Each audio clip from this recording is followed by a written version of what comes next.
From the deepest oceans to the peaks of the world's highest mountains, get ready for an adventure into the wonder and excitement that is our planet.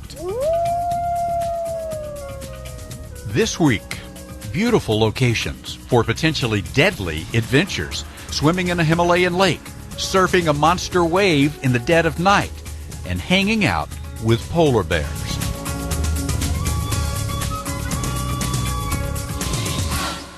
This is National Geographic Weekend.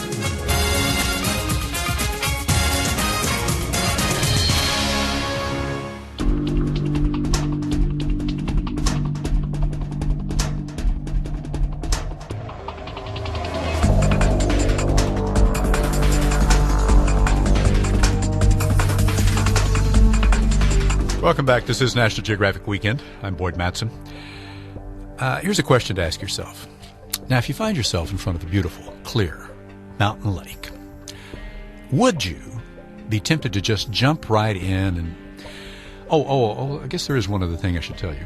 It is at 16,500 feet in the Himalayas. It's not frozen, so you can jump in, but it's as cold as water can be without being frozen. I've just seen a video of Daniel Byers stripping off his clothes and jumping in the lake. He's here now, so we're going to find out why he would do that. Daniel, was it just to get it on film? Or were you trying to prove that you could survive this cold water? Because I've never seen anybody come out of the water so fast. It's true. Welcome to the show, by the way. Oh, thank you.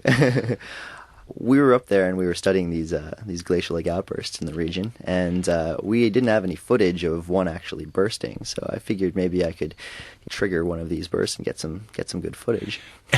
Of course, I wouldn't be here to tell you about it if that had actually worked. If it had burst, the only thing that might have burst would have been your head from the cold.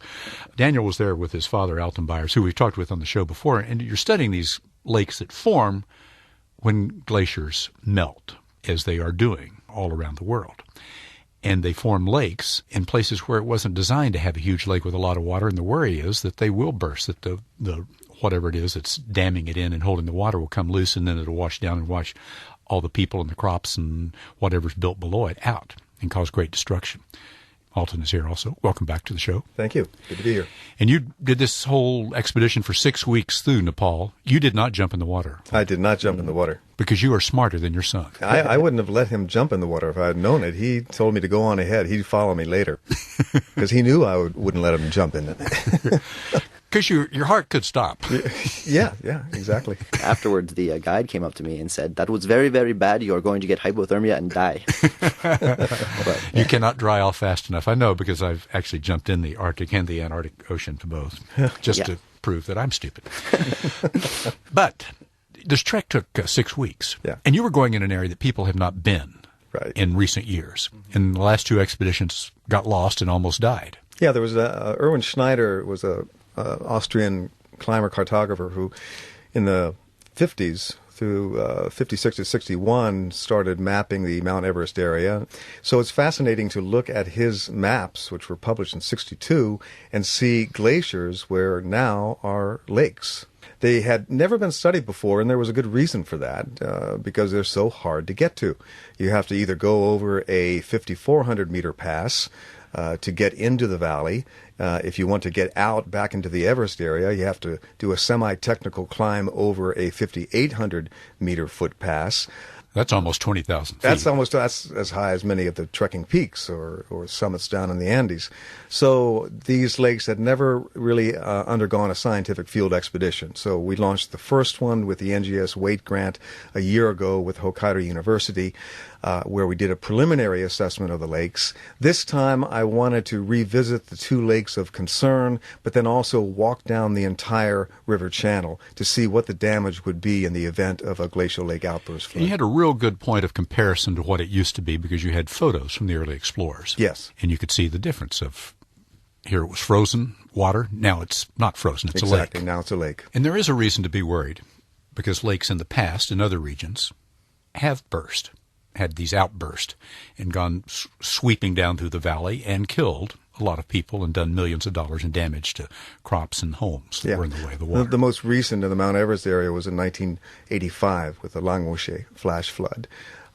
which destroyed a $2 million hydroelectric facility that was nearing completion and took out every bridge for about 100 kilometers downstream. Fortunately, it killed only 5 people because it happened to happen on a religious holiday where most of the people were up at the higher elevations at the ceremonies. But these days, the lakes are increasing in number and in size, and they're becoming a source of great concern for local people as well as the government. They think that a glacial lake outburst flood is going to occur every 3 to 10 years. The Lake 464 that we're so concerned about in the Hongu Valley, I used to say I want to walk down the valley to see what the damage would be in the event of a flood, and now I'm saying when the flood happens. You're so convinced that it's going to happen. It's just a matter of time, and now the question is, what can we do about it? We're talking with Alton and Daniel Byers here on National Geographic Weekend, National Geographic Waitt grantees, and they took that last grant and went back to this area, the Hongu Valley in Nepal, to study the glacial lakes and the potential for the outburst, the water to break through, and the damage it could do. It's caused by, it's gotten warmer. The glaciers have melted, formed the lakes. But this is not a story about stopping global warming because the lakes are already there. It's what can you do? And there is something to do because in Peru they've had the same problem, and they've found ways to partially drain the lakes or create a system where water runs off before it gets too high. The Peruvians in the Cordillera Blanca felt the effects of warming much earlier than we felt them in the Himalayas and the other mountain ranges of the world. So between 1941 and 1950, for example, there were 3 glacial lake outbursts above the city of Huaraz, which killed over 10,000 people. That prompted the government to form a glaciological unit, which first did a survey of all the lakes in the Cordillera Blanca, determined that 35 were potentially dangerous, and then began a program without any sort of foreign assistance whatsoever to control and manage these lakes. Problem is, what they did back in the 50s and 60s, those same lakes that were controlled are now becoming unstable again. Lake Palcacocha, which burst in the 1940s and killed about 3,000 people in Huaraz, just last week was declared a state of emergency, and engineers are once again up there trying to figure out what to do about it. It has continued to grow. And in April, Hualcan burst its banks and destroyed 44 homes and houses in the Hualcan Valley. And you may recall the 1970 Huascaran debris flow that actually buried the town of Yungay, a town of 20,000 people, within minutes. It started when a large mass of ice from the glacier of Huascaran broke off, started plummeting down valley, melted, caused a huge debris flow that hopped over the hill and buried this village and killed all these people. What all this points to is this is not a hypothetical. This is it's happened before. It's threatening to happen again, and something has to be done soon. And in the course of studying the lakes, you also got an expedition and an adventure of 6 weeks trekking through the Hongu Valley in Nepal. And clearly you didn't get permanently lost, but did you ever get partially lost, Daniel?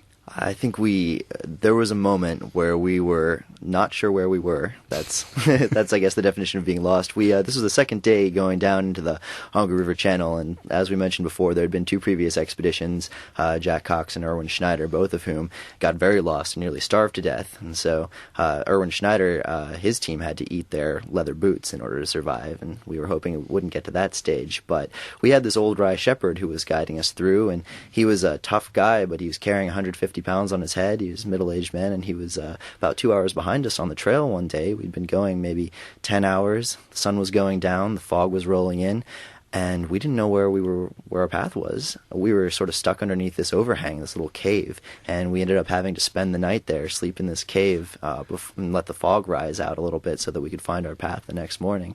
So there were a few moments where we weren't too sure where we were. We were worried we might have to go the way of Jack Cox, climb back down, and try and find a way across the river. But you still have your boots. But we still got our boots. Still, the boots are intact. You didn't have to eat any leather. Well, thank you, guys, for stopping by, and it's good to see that you found your way out of the Hongu Valley, and I know you're going back and trying to take some expertise to the people so they can do something about these lakes. So good luck on the project. Thank you very much. Thank you.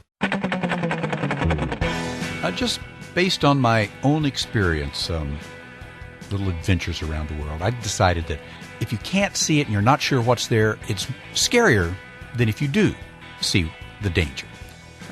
As Arthur Conan Doyle said in The Hounds of the Baskerville, that which is clearly known has less terror than that which is but hinted at and guessed.